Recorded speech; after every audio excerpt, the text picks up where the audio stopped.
بسم اللہ الرحمن الرحیم۔ الحمدللہ آج ہمارا ترجمہ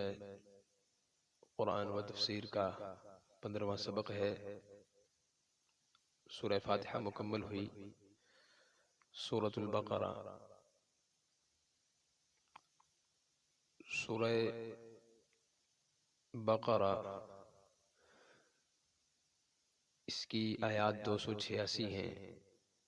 اور 6221 کلمات ہیں اور 25500 حروف اس سورت کے اندر ہیں، اور اس سورت کو مدنی کہتے ہیں کہ یہ ہجرت مدینہ طیبہ کے بعد مدینہ طیبہ میں یہ سورت نازل ہوئی، جبکہ بعض آیات اس کی مکہ مکرمہ میں حج کے وقت بھی نازل ہوئی، اور یہ قرآن پاک کی سب سے بڑی سورت ہے، اور مدینہ طیبہ میں سب سے پہلے اس کا نزول ہوا، اور اس کے اندر سود کی حرمت اور سود کے بارے میں تفصیلی حکم اس صورت میں نازل ہوا، اور وہ بھی حضور پاک صلی اللہ علیہ وسلم کی آخری عمر حجۃ الوداع میں اس صورت کی خاص آیت وَاتَّقُوا يَوْمًا تُرْجَعُونَ فِيهِ إِلَى اللَّهِ 281 نمبر آیت نازل ہوئی، اور پھر اسی آیت کے نازل ہونے کے 80 یا 90 دن کے بعد حضور پاک صلی اللہ علیہ وسلم دنیا سے تشریف لے گئے، اور تیسرے نمبر پر یہ سورت بہت سارے فضائل کی مصداق ہے۔ ایک تو قرآن کریم کی اس بڑی سورت میں بہت سارے احکامات ہیں۔ ایک حدیث میں حضور پاک صلی اللہ علیہ وسلم نے فرمایا کہ سورہ بقرہ کو پڑھا کرو، کیونکہ اس کا پڑھنا برکت ہے اور اس کا چھوڑنا حسرت اور بدنصیبی ہے، اور اہل باطل اس پر قابو نہیں پا سکتے۔ علامہ قرطبی رحمۃ اللہ علیہ نے اس حدیث کی ذیل میں لکھا ہے کہ حضرت معاویہ رضی اللہ عنہ نے فرمایا کہ اس جگہ اہل باطل سے جادوگر مراد ہیں۔ عام طور پہ آپ حضرات نے دیکھا ہوگا کہ اکثر عامل لوگ جنات اور دوسرے جادو کے علاج کے لیے سورہ بقرہ کے پڑھنے کا اور سورہ بقرہ کی ریکارڈنگ لگانے کا بتاتے ہیں، تو وہ اسی وجہ سے کہ حدیث پاک کے اندر اس کے بارے میں حکم دیا گیا، اور ایک اور روایت میں حضرت حضور صلی اللہ علیہ وسلم سے نقل کیا گیا کہ جس گھر میں سورہ بقرہ پڑھی جائے شیطان وہاں سے بھاگ جاتا ہے، اور ہمارے ہاں الحمدللہ بعض مدارس کے اندر اس کا ماحول بھی ہے، بلکہ ہر گھر کے اندر ہونا چاہیے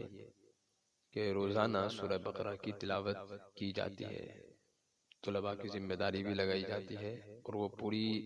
عمارت کے ارد گرد سورہ بقرہ پڑھتے ہیں، اور ہمارے الحمدللہ جتنے اجتماعات ہوتے ہیں وہاں پر بھی اجتماعات سے کئی ایام پہلے روزانہ بلا ناغہ پورے میدان کے ارد گرد طلباء سورہ بقرہ پڑھتے ہیں، کہ تاکہ اصل حفاظت کرنے والی ذات اللہ کی ہے، اور اللہ نے اپنی قدرت سے استفادہ حاصل کرنے کے لیے امت کو اعمال دیے ہیں کہ ان اعمال کو کر کے براہ راست اللہ کی قدرت سے استفادہ کریں۔ حضور پاک صلی اللہ علیہ وسلم نے فرمایا کہ سورہ بقرہ سنام القرآن اور ذروۃ القرآن بھی ہے۔ ایک روایت میں عبداللہ بن مسعود رضی اللہ عنہ نے فرمایا کہ سورہ بقرہ کی 10 آیتیں ایسی ہیں کہ اگر کوئی شخص ان کو رات میں پڑھ لے تو اس رات کو جن شیطان گھر میں داخل نہ ہوگا، اور اس کے اہل و عیال کو کوئی آفت بیماری رنج اور غم بھی نہیں ہوگا، اور اگر یہ آیتیں کسی مجنون یا پاگل پر پڑھی جائیں تو اس کو افاقہ ہو جائے۔ وہ 10 آیتیں کون سی ہیں؟ اس میں 4 آیتیں سورہ بقرہ کی شروع کی ہیں، پھر 3 آیتیں درمیان میں آیت الکرسی اور اس کے بعد کی 2 آیتیں ہیں، اور پھر 3 آیتیں سورہ بقرہ کی آخری 3 آیتیں ہیں۔ تو ہمارے ہاں صبح و شام کی دعاؤں کے اندر بھی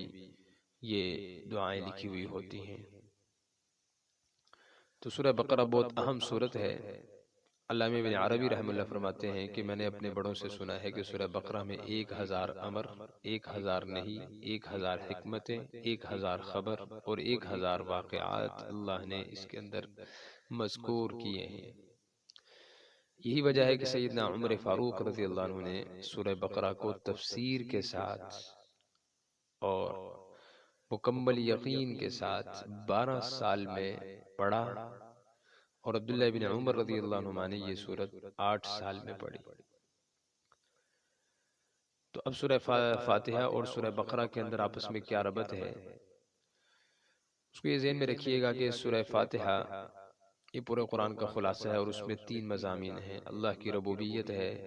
اور دعوت عبادت کا مستحق اللہ کی ذات ہے، اور تیسرا ہدایت کی طلب ہے۔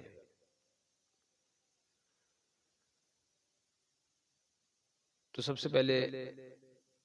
ایمان کے اندر بھی انسان توحید کا مکلف ہے کہ اللہ کی وحدانیت، اور پھر تیسرے نمبر پہ جو فرمایا کہ ہدایت کا طلب کرنا، تو ہدایت کہاں سے ملے گی، صراط مستقیم کہاں سے معلوم ہوگا، تو وہ قرآن سے ملے گا۔